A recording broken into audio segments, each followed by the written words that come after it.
If you asked to describe 2013 in just 3 words, oh, well, yes. Which would you use? For my property? Yeah. For my property?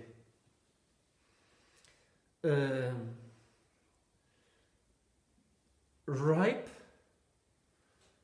quite voluptuous, and autumnal fresh flavors of the fruit in the heart of a quite opulent ripeness. Okay.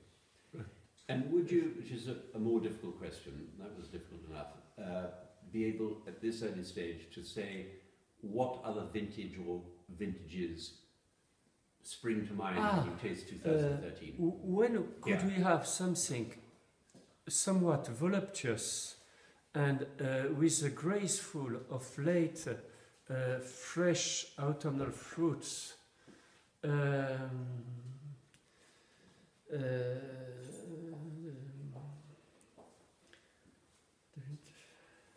Because it's very elegant and graceful, and it's ripe.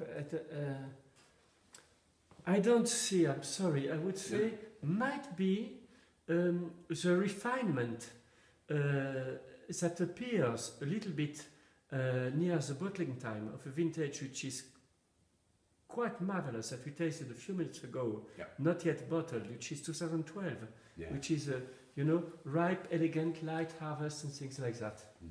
Okay, no, that's a good comparison.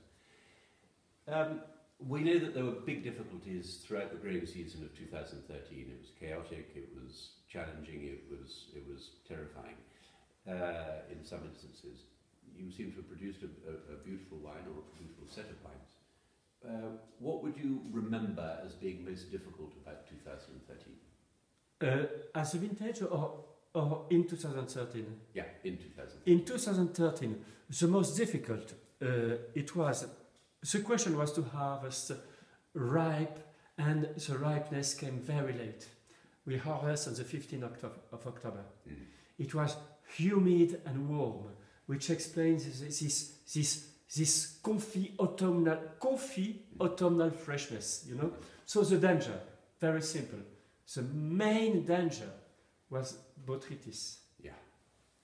We had to be very careful from the pruning, from the treatment, from everything to avoid these awful dangers in this type of climate. And would you say, I don't know if you've tasted extensively on the other bank, but would you see this as a Merlot vintage or a Cabernet Sauvignon vintage? I would say that this kind of quarrel is not accurate, this vintage, because it's terribly difficult for everyone. And it can be sometimes marvelous in every side. Okay, that's a good answer. And 2013, we know that the market is difficult. We know that the quality is variable, more than variable. Why do you think, outside Tertre Roteboeuf, outside Roc de Cambes, why do you think people should, what's the best reason for people to buy 2013? The best reason? Very simple, when it is delightful. Yes, always.